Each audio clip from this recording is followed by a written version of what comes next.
안녕하세요. 오늘의 데일리 뉴스레터에 오신 것을 환영합니다. 머나먼 아프리카의 한 국가에서 태극기 문양이 박힌 전투기가 발견되었습니다. 이는 우연히 본 사람들에게 놀라움을 주었을 뿐만 아니라 그 뒤에 특별한 이야기를 담고 있습니다. 이곳에서 한국의 국기 문양이 등장한 것은 과거 한국이 이들에게 베풀었던 지원과 우정에 대한 깊은 감사의 표현입니다. 이제 아프리카 대륙에서 태극기 문양이 나타난 여정과 그 의미를 함께 탐험해 봅시다. 머나먼 아프리카 대륙에서 태극기 문양이 발견되었다고 합니다. 자국이 운영하는 공군 전투기 마크가 태극기 문양이라고 하죠. 알고 보니 한국이 보여준 헌신과 사랑에 보답하고자 오랜 시간이 지나도 이를 잊지 않기 위해 태극기 문양을 쓰는 것이라고 하는데요. 그는 눈앞에 펼쳐진 너른 대지를 지켜보고 나지막한 탄성을 냈습니다. 생각보다 규모가 큰 비행장에는 예상보다 많은 전투기들이 있었습니다. 그 중에서 그의 눈길을 끄는 전투기가 있었는데요. 놀랍게도 그 전투기에는 한국에서 볼 법한 태극기 문양이 박혀 있었습니다. 자세히 살펴보니 경납고 한 컬에 태극기 문양을 단 전투기 여러 대가 발견되었죠. 한국도 아닌 머나먼 아프리카 국가 한가운데서 태극기 문양을 발견한 그를 향해 안내하던 아프리카인은 조용히 미소 지었다고 합니다. 한국에게 생소한 나라 앙골라는 아프리카 대륙에 있는 국가입니다. 오랜 내전을 겪었기에 이곳 주민들은 험난한 시간을 보내야 했습니다. 이들에게 주어진 것은 풍부한 자원이었죠. 석탄과 석유를 비롯한 탄소 기반 에너지원이 풍부한 국가이고 다이아몬드를 비롯한 귀금속도 풍부한 곳입니다. 덕분에 자원을 수출하면서 외화를 벌 수 있었고 이 돈을 기반으로 군대를 꾸릴 수 있었습니다. 당시 내전으로 인해 극심하게 어려웠던 상황이었음에도 불구하고 앙골라 정부는 자원을 팔아 외화를 벌어 구소련의 전투기를 사들이며 공군 병력을 갖췄습니다. 판매한 자원으로 앙골라는 아프리카 내에서도 상당히 강력한 공군력을 보유하게 되었죠. 미그 21과 미그 23을 비롯해 수 시리즈도 구입하면서 소련제 전투기에서 상당수를 사들이는 것이 가능했습니다. 앙골라 공군의 주력 기종은 수호이수 기종이라 할 수 있는데요. 이 주력 기종에는 빠짐없이 태극기 문양이 박혀 있었습니다. 앙골라 공군 부대를 우연치 않게 들린 한국인은 이러한 사실에 호기심을 느끼고 어떻게 태극기가 전투기에 달려있는지 물어봤다고 하는데요. 앙골라 공군에서 태극기 문양을 사용한 데에는 이유가 있었다고 합니다. 바로 그들이 가장 어려웠을 때 이들을 위해 아낌없이 지원했던 한국인들을 잊지 않기 위해서라고 하는데요. 한국이 과거 앙골라의 유엔 평화유지군을 파견했을 때로 거슬러 올라갑니다. 오래전 앙골라는 포르투갈의 식민지 국가로 자원을 수탈당하며 포르투갈의 압제에 신음했습니다. 20세기 초 범아프리카 운동이 일어나면서 식민지 독립투쟁을 벌였고 마침내 2차 세계대전 이후 독립투쟁운동에 들어가게 되죠. 이 독립운동의 과정에서 이들을 지지하는 외부 세력들이 개입 독립운동은 3갈래로 나뉘게 됩니다. 소련과 쿠바가 지원하는 공산주의 진영 독립운동가들 앙골라인민해방운동인 PLA과 서방 세계의 앙골라민족 해방전선 FNLA 그리고 종족 대우에 대한 이견으로 새로 생겨난 앙골라 전면독립연맹 UNITA로 말이죠. 이들 세력은 각기 자신들이 주도하는 독립운동을 하길 원했고 싸움이 오래 지속되길 바랬던 공산 진영과 서방 세계의 지원 때문에 오랜 시간 내전의 늪에 빠지게 되었습니다. 결국 공산 진영의 지지를 받은 앙골라인민해방운동이 군사력이 강했기에 앙골라 정권을 잡게 되었습니다. 하지만 내부적으로 불만이 터져나왔고 종족 간 이념 간 차이로 인해 내전의 불씨는 그대로 살아남았죠. 결국 70년대에 시작된 앙골라의 내전은 21세기 초에 이르기까지 20년이 넘는 세월 동안 앙골라의 사회와 경제를 좀먹었습니다. 앙골라 국민들은 내전으로 인해 항상 긴장 상태에 놓여 있었죠. 한국이 앙골라와 접점을 가질 수 있었던 것은 이 앙골라 내전이 가장 극심했던 90년대였습니다. 유엔은 루사카 평화협정에 근거해 유엔 앙골라 검증 임무단을 파견해 앙골라 내부의 치안과 시설 유지를 위해 기여하고 있었죠. 한국 역시 유엔에 소속된 일원으로 유엔 평화유지군 자격을 얻어 앙골라에 들어가 내부 인프라 시설 구축과 건물 보수를 돕고자 대규모 공병부대를 파견했습니다. 뜨거운 아프리카 열대 지역이라고 생각된 앙골라는 밤이 되면 기온이 급격하게 떨어지는 곳입니다. 당시 앙골라에 파견되었던 공병부대는 극심한 일교차에 고통받았다고 하는데요. 게다가 물도 맞지 않아 초반에 힘든 생활을 했다고 합니다. 하지만 의지의 한국인들답게 이들 부대는 어려운 환경을 이겨내고 묵묵하게 유엔 평화유지군 임무를 수행했다고 하는데요. 그들이 거주했던 우암보의 다리는 물론이고 각종 시설들을 지으며 주민들의 인정을 받았다고 합니다. 공병부대가 위치해 있던 우암보 지역은 강이 많은 곳이었는데요. 가장 큰 다리인 쿠이마교 교각은 앙골라 주민들에게 꼭 필요한 시설이었습니다. 그런데 내전 때문에 쿠이마교 교각이 무너지면서 이를 보수할 사람이 없었다고 하죠. 이 소식을 들은 우리 공병부대는 이 교각을 보수하기에 이릅니다. 처음 유엔은 인도에서 온 부대에게 교각 수리를 맡겼습니다. 그러나 전략적 요충지였고 전문 기술이 필요한 점에서 유엔은 인도 대신 한국에서 온 공병부대에게 작전을 부여했습니다. 인도군은 한국에게 밀려 자비를 맡아야 했죠. 한국 공병부대는 예상보다 훨씬 빠르게 일을 마무리 지었고 앙골라에서 복구된 교량 중 가장 큰 규모의 공사였지만 한국은 이를 성실히 완수했고 이에 놀란 유엔군과 앙골라 정부는 한국 공병부대를 주목했을 정도라고 합니다. 앙골라 국영 TV에서 이들을 취재할 정도로 놀라운 성과였죠. 프랑스나 미국 등 다른 공병부대가 2달에 걸쳐서 해야 할 일을 한국은 한 달이면 충분했고 완성도에 있어서도 완벽했기에 앙골라에서 한국 부대의 인기는 한국 현상이라고 불릴 정도로 대단했습니다. 덕분에 강을 넘기 위해 배를 타고 몇 시간 동안 이동해야 했던 앙골라인들은 교각 덕분에 단 5분이면 건너편으로 넘어갈 수 있게 되었습니다. 앙골라 전역에서 한국 부대에 대한 감사 인사가 전해졌고 이를 기리기 위해 앙골라에서 특별한 일이 벌어진 것입니다. 바로 새로 생길 공군 전투기 부대의 마크를 태극기 문양으로 하는 결정을 내린 것이죠. 물질적으로 어려운 국가였던 앙골라가 할 수 있는 최선의 보답이었습니다. 태극기는 한국이 보여준 헌신에 대한 이들의 감사 인사였던 것인 셈이죠. 오랜 시간이 지났어도 한국이 보여준 은혜를 잊지 않은 앙골라인들은 한국인이 오면 꼬레아라는 말과 함께 친절하게 응대한다고 할 정도입니다. 반면 앙골라인들이 한국과 달리 아주 혐오하는 이들이 있는데요. 바로 중국인들입니다. 1대1로 정책을 내세우며 아프리카 투자에 나섰던 중국은 다수의 아프리카 정권에 엄청난 돈을 뿌리며 자원 외교에 나섰습니다. 그 결과 대다수의 아프리카 정권은 친중인사라 할 정도로 중국에 대해서 많은 이권을 보장해 주는데요. 앙골라 역시도 예외는 아니었습니다. 중국은 2014년 앙골라 대통령이었던 도스 산토스와 협의를 통해 2,920만 달러 원조를 약속하며 앙골라와 좋은 관계를 유지하고 싶다고 밝혔습니다. 앙골라 대통령은 중국의 호의에 감사하며 많은 중국인들이 앙골라에서 사업하는 것을 허가, 사업에 있어 보조금까지 지급하는 등 중국 사업가들이 앙골라에 들어오는 것을 환영했습니다.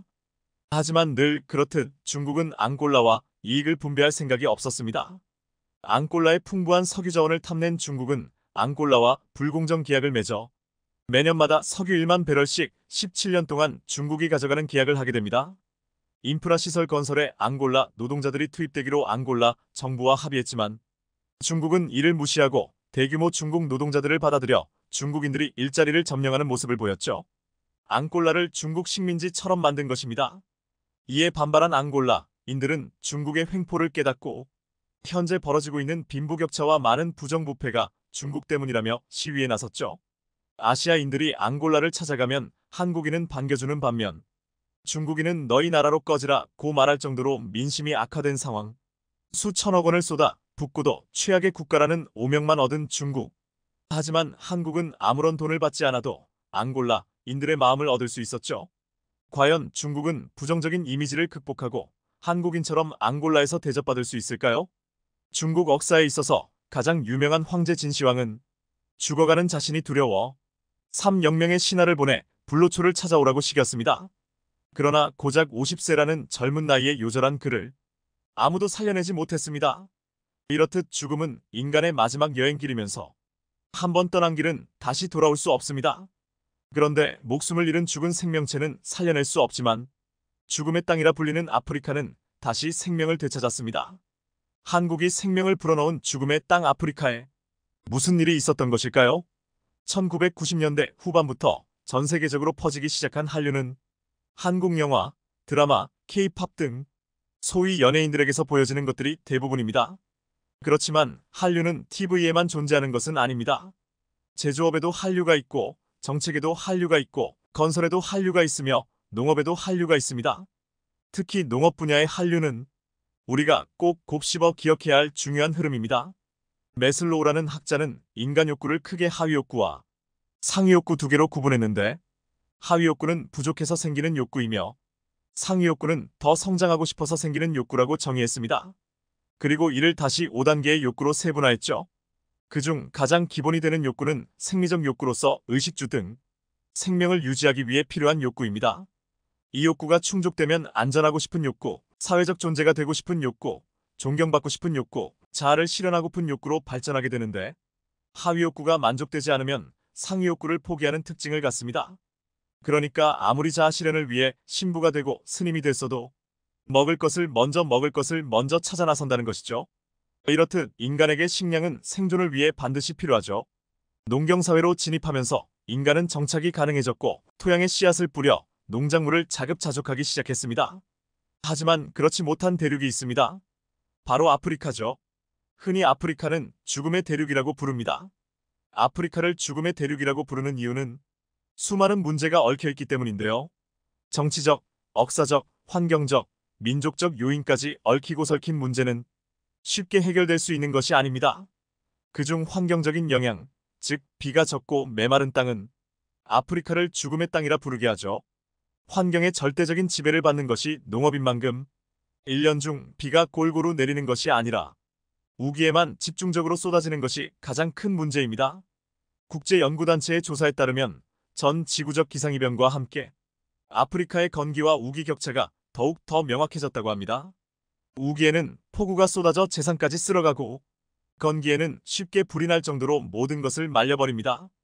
또한 우기가 늦게 시작되거나 건기가 일찍 시작되는 등 농부가 예측할 수 없는 기상이변이 빈번해지다 보니 아프리카는 점점 농업과는 멀어지는 겁니다. 그런데 이렇게 농업과 멀어진 아프리카에는 농업 한류가 물면서 죽음의 땅이 생명의 땅으로 바뀌고 있고 이 불가능해 보이는 사업을 한국이 성공적으로 진행하고 있습니다. 농촌진흥청이 진행하는 해외 농업기술 지원 사업이죠. 이 사업은 아프리카 등이 개발도상국의 식량위기 해소에 도움이 될 뿐 아니라 한국의 국가 브랜드를 높이는 데 일조하고 있는데요. 사하라 사막 한가운데 위치한 알제리는 사하라 사막 덕분에 살아갑니다. 중요한 관광자원이기 때문이죠. 사하라 사막은 아프리카 10개국에 조금씩 걸쳐 있지만 알제리에 속한 면적이 가장 넓습니다. 알제리 영토의 45가 사막이니까요. 그러나 사막에서 농작물을 기르는 것은 불가능해 알제리는 사하라 사막으로 벌어들인 모든 돈을 식량을 구매하는데 모두 써버려 항상 가난할 수밖에 없는 구조죠. 대한민국의 24배가 넘는 아프리카 1등 국토 면적을 보유했으나 경작 가능한 농지는 전 국토의 3%에 불과하며 전체 인구 400만 명 가운데 14%가 농업에 종사하고 있습니다. 그러나 사막이라는 제한된 농업 환경에서는 높은 생산성을 기대할 수 없기 때문에 광대한 면적에 재배되는 작물의 생산량은 너무 적습니다. 특히 전체 인구의 70%가 주식으로 의존하는 감자의 경우 농민들이 파종하는 씨감자는 대부분 유럽에서 수입하는 실정이었습니다. 즉, 유럽에서 씨감자를 수입하지 못하면 국민의 생명과 직결되는 위기가 닥치는 것이죠. 그래서 알제리의 씨감자 가격은 생산비의 70%를 차지하며 씨감자의 안정적인 수급이 식량 안보와 직결되는 상황입니다. 그런데 최근 알제리에서는 한국 덕분에 씨감자가 자라나고 있습니다. 지난 2007년 한국의 농촌진흥청은 18억 규모의 씨감자 재배를 위한 시설 및 실험 기자재를 알제리에 제공했고 감자 전문가 11명을 현지에 파견해 병균 없는 씨감자 생산과 육종 기술을 전수해 주었습니다. 한국 역시 1970년대까지만 해도 씨감자 생산 기술과 기술력이 취약해 외국으로부터 씨감자를 수입해 왔습니다. 그러다 미국, 일본 등 선진국으로부터 씨감자 생산 기술을 지원받아 자체적으로 씨감자를 생산할 수 있게 됐죠. 그 후 한국은 피를 깎는 노력 끝에 한국만의 고유 기술인 무병묘를 이용한 씨감자 수경 재배 기술을 세계 최초로 개발해 실용화했죠. 현재는 독일, 일본 등 농업 선진국들이 모조리 이 기술을 도입해 사용하고 있는데요. 보통 씨감자를 생산할 때 선진국은 조직 배양묘를 이용해 상토나 흙에 재배하는 방법을 사용해왔습니다. 한국 역시 과거 이 기술을 지원받아 사용해왔는데 다양한 실험과 시행착오를 거쳐 물속에서 감자를 재배하는 독자적인 수경 재배 기술을 발명했습니다. 이 기술이 전 세계에서 최초로 씨감자 생산을 실용화한 기술입니다. 이제는 한때 한국에게 기술을 지원했던 독일과 일본, 미국, 그리고 국제감자연구소에서도 이 기술을 씨감자 생산 기술로 채택하고 있죠. 원천 기술을 확보한 한국은 이제 개발도상국에 기술을 나누어주고 있는데요. 대표적으로 알제리가 있습니다. 알제리의 씨감자 지원 사업의 핵심은 병균에 전혀 감염되지 않은 감자 식물체를 병균 하나 없이 깨끗한 물속에서 재배함으로써 병이 없는 씨감자를 대량으로 생산하는 것입니다. 이 기술은 영양액으로 사용되는 물이 좋지 않거나 씨감자 재배 환경이 적합하지 않으면 불가능한데요. 농촌진흥청은 사하라 사막지대에 근접한 씨감자 생산단지 수질을 정밀 분석해 사실상 수경 재배가 불가능했던 수질을 새로운 물질을 투입해 재배에 적당한 양액으로 개선해냈습니다.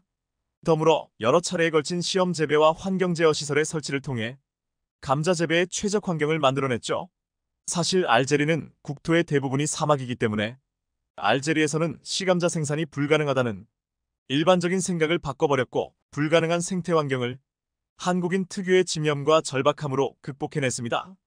이렇게 알제리에 제공된 씨감자 기술 덕분에 기존에 10개밖에 달리지 않던 감자가 30개로 증가해 생산성이 3배 이상 증가했습니다. 이런 덕분에 2009년 이후로 매년 약 5만 개의 씨감자가 생산되어 알제리의 식량 문제를 해결해 주었죠. 이렇게 한국의 원칙적인 씨감자 생산 기술 덕분에 씨감자 생산량이 늘자 알제리 정부는 한국의 바짓가랑이를 붙잡기에 이릅니다.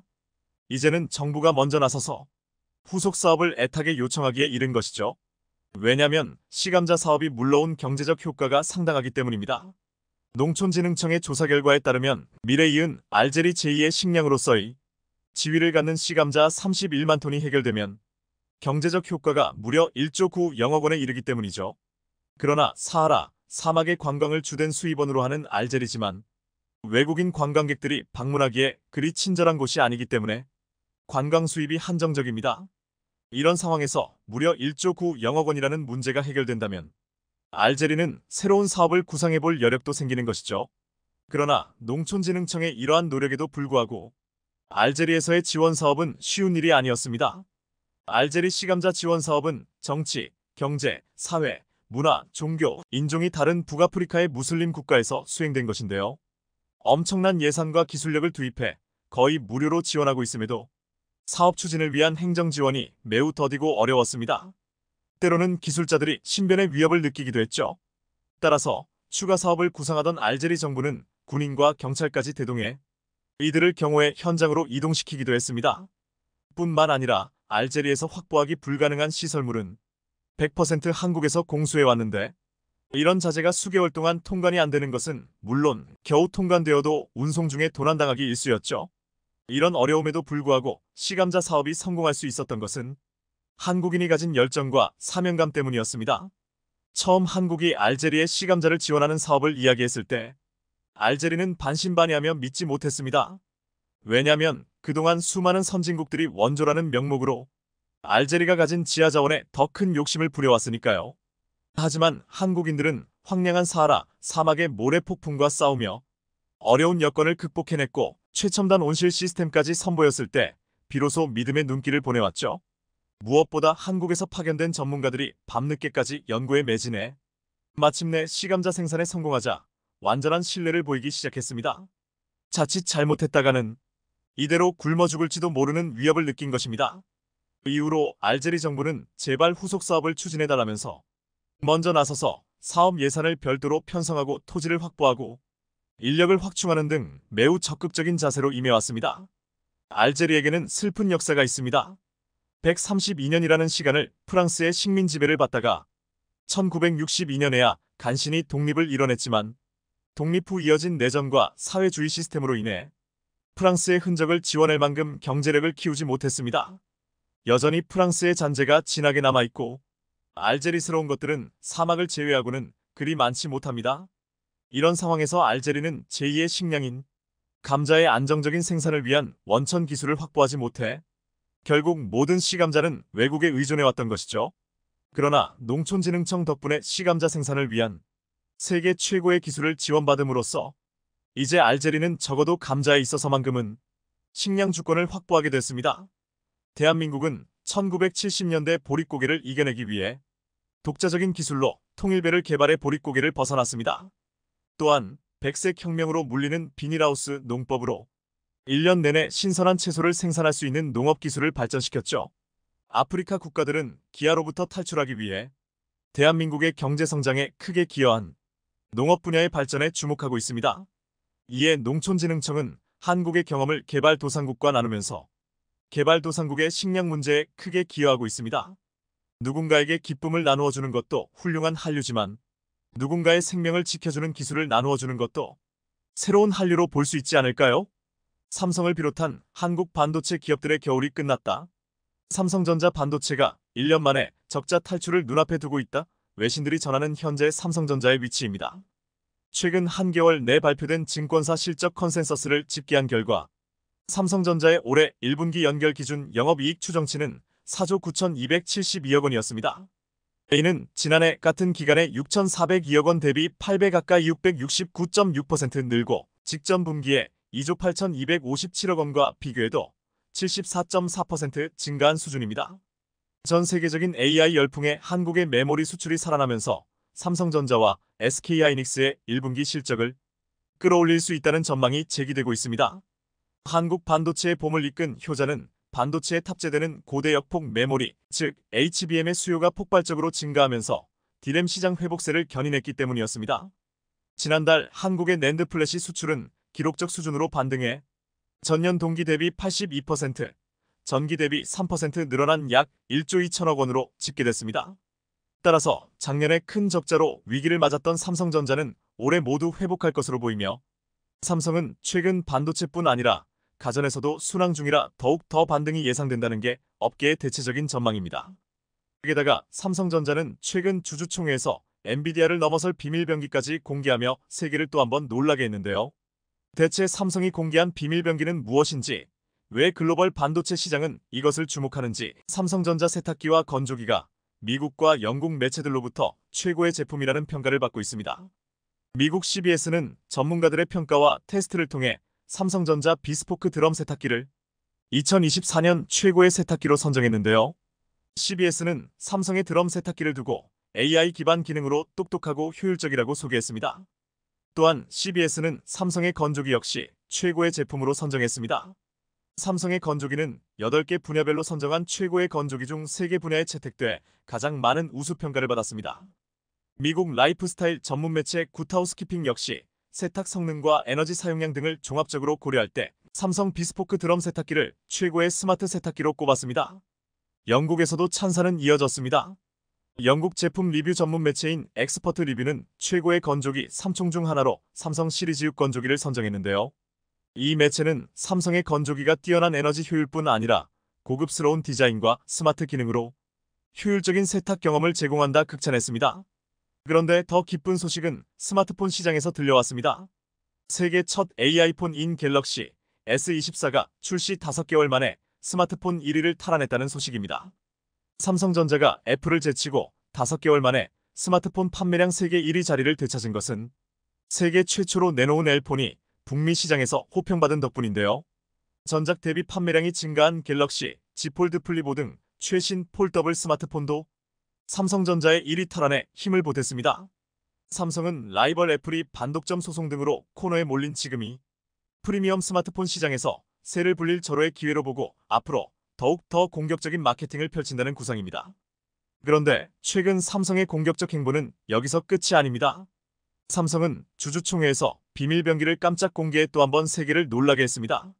현재 전 세계에서 마이크로소프트 MS, 구글, 아마존, 메타, 오픈 AI, 테슬라 등 먹이사슬 최정점에 있는 기업들조차 꼼짝 못하는 기업이 있으니 그건 바로 엔비디아입니다. 엔비디아의 2024회계연도 4분기 영업이익률은 무려 62%에 달했습니다. 100원짜리 물건을 팔아 62원을 지갑에 챙기는 엔비디아 매직은 바로 독점에서 나옵니다. 엔비디아가 판매하는 AI 가속기에 4만 5만 달러의 가격표가 붙어도 마이크로소프트 MS, 구글, 아마존, 메타, 오픈 AI, 테슬라 등은 엔비디아가 폭리를 취하고 있다고 수군거리면서도 결국 엔비디아 제품을 사야 하며 조용히 엔비디아 대체를 준비할 뿐입니다. 하지만 삼성전자는 뒤에서 수군거리고만 있지 않고 이 틈을 파고들었습니다. 삼성전자가 주주총회에서 자체 개발한 마하일을 네이버의 AI 서버용으로 납품하겠다고 발표하자 세계가 또 한 번 삼성에 놀랐습니다. 삼성이 네이버에 제공할 물량은 15만 20만 개로 금액으로 치면 1조 원 수준이라는 것이 알려진 것입니다. 네이버는 대화형 챗봇과 AI로 식당 추천 서비스 등을 효과적으로 구현하는 과정에 마하일을 활용할 계획인데요. AI 개발 과정은 대규모 데이터를 습득해 모델을 구축하는 학습과 모델을 서비스에 적용하는 추론으로 나뉩니다. 대다수 빅테크는 GPU에 고대역 폭메모리 HBM을 붙인 엔비디아의 AI 가속기를 학습, 추론 구분 없이 활용하고 있습니다. 엔비디아 외에는 대안이 없기 때문입니다. 지난해 엔비디아 서버 매출의 40%, 약 25조 원이 이 추론 분야에서 나왔으니 지금 전 세계에서 얼마나 갑인지를 알 수 있습니다. 그런데 최근 추론 영역에는 GPU 기반이 아니라 맞춤형 AI 가속기가 더 어울린다는 목소리가 커지고 있습니다. 학습에는 병렬 연산에 특화한 GPU 기반 AI 가속기가 적합하지만 차별화된 AI 서비스를 하는데 필요한 추론에는 비싼 데다 전력도 많이 쓰는 엔비디아 제품을 굳이 넣을 필요가 없다는 이유에서입니다. 최근 MS, 아마존, 메타 등이 신경망 처리 장치 등을 활용한 추론용 AI 가속기 개발에 나선 이유가 바로 여기에 있습니다. 삼성과 네이버의 동맹 역시 엔비디아의 독주를 막으면서 AI 가속기 시장을 뚫어야 하는 명제 앞에 이해관계가 맞아떨어진 결과였습니다. 네이버는 지난해 10월 지도를 기반으로 식당 등을 추천하는 네이버 플레이스 서비스용 추론 서버를 엔비디아 GPU 기반에서 인텔 중앙처리장치 CPU 기반으로 전환했습니다.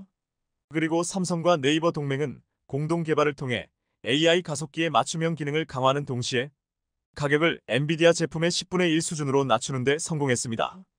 경계현 삼성전자 디바이스 솔루션 DS 부문장 사장은 지난 20일 주주총회에서 삼성이 만든 마하1은 데이터 병목 현상을 8분의 1로 줄이고 전력 효율을 8배 높인 제품이라고 설명했는데요. 그리고 나서 곧바로 MS, 아마존 등 빅테크를 대상으로 영업을 시작했습니다. 이 기업들이 AI 가속기 자체 개발에 나섰지만 성능과 비용 면에서 마하1을 함께 쓰는 게 유리할 수 있기 때문입니다. 몇몇 빅테크는 벌써부터 큰 관심을 보인 것으로 알려졌습니다.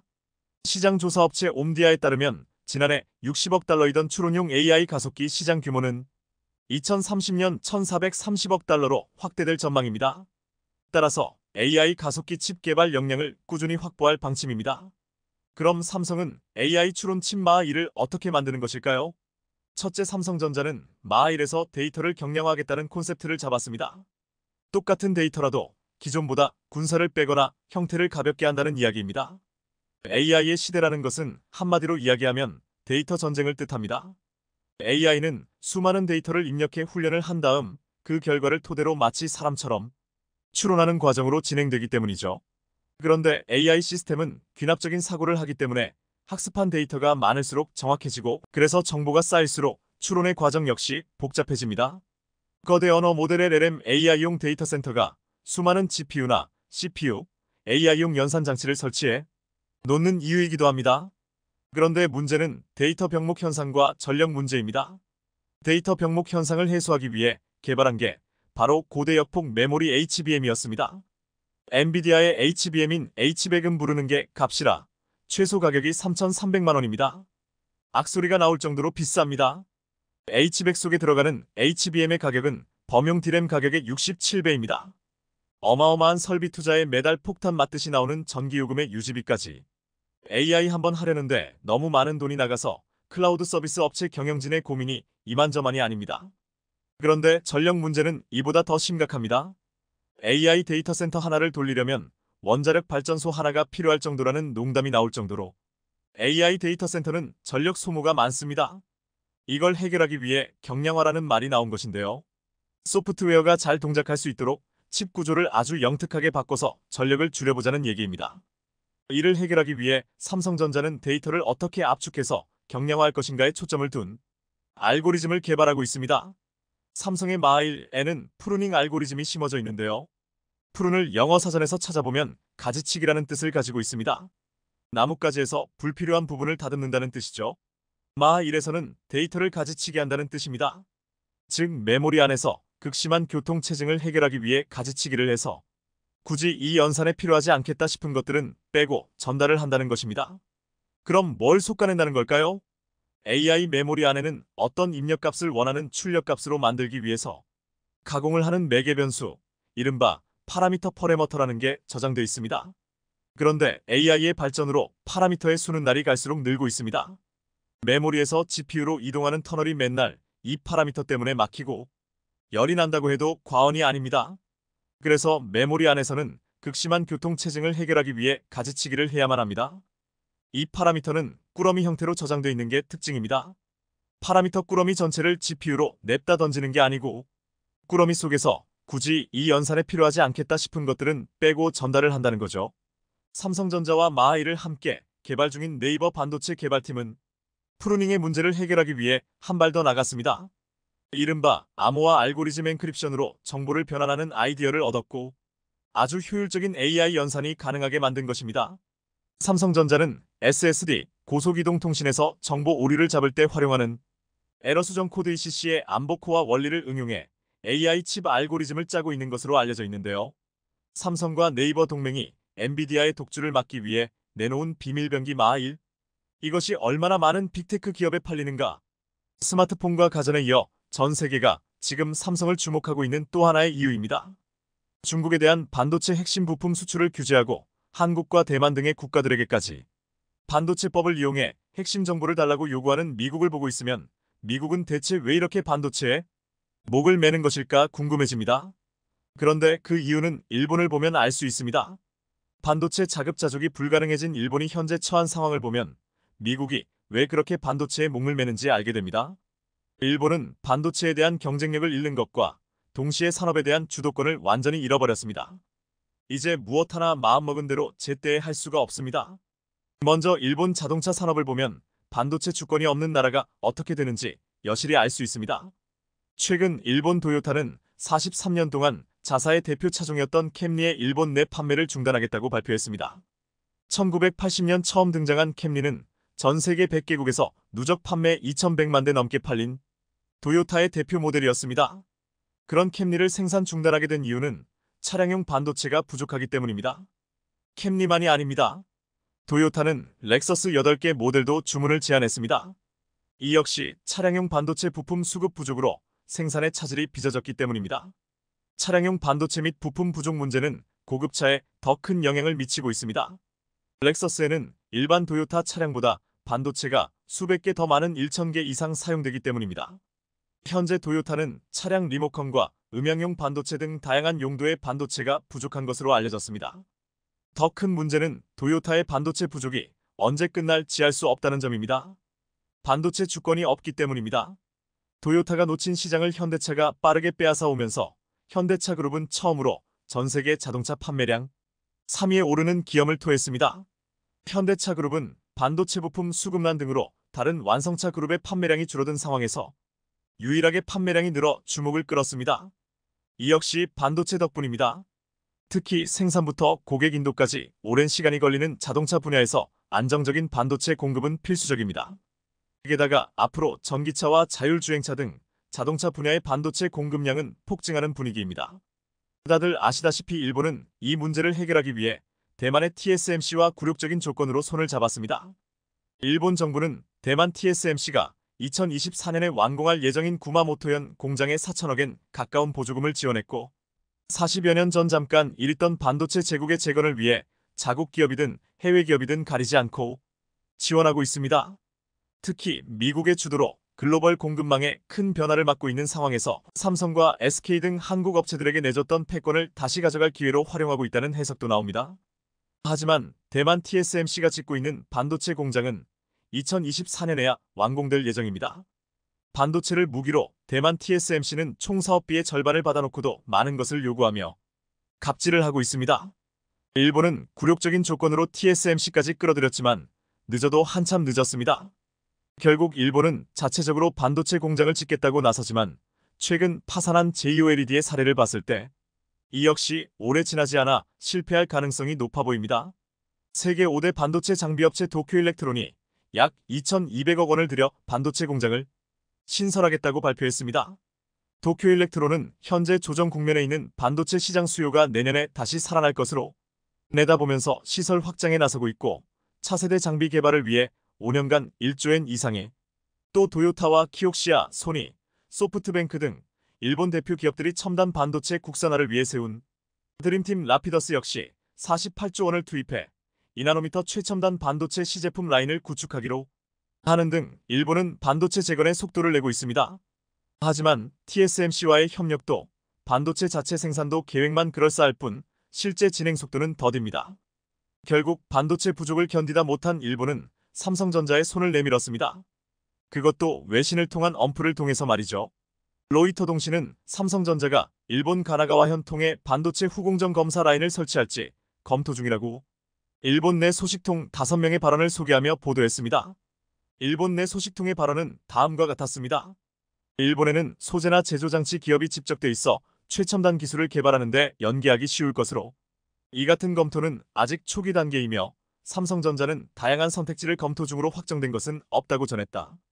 이 기사는 이런 말도 덧붙였습니다. 데이터 센터와 차세대 동신기술통에 대응한 첨단 패키지 기술이 요구되는 가운데 삼성은 후공정 시장에 주력하기 위해 지난해 조직 개편에서 패키지 기술 연구 조직으로 어드밴스드 패키지 팀을 신설했다.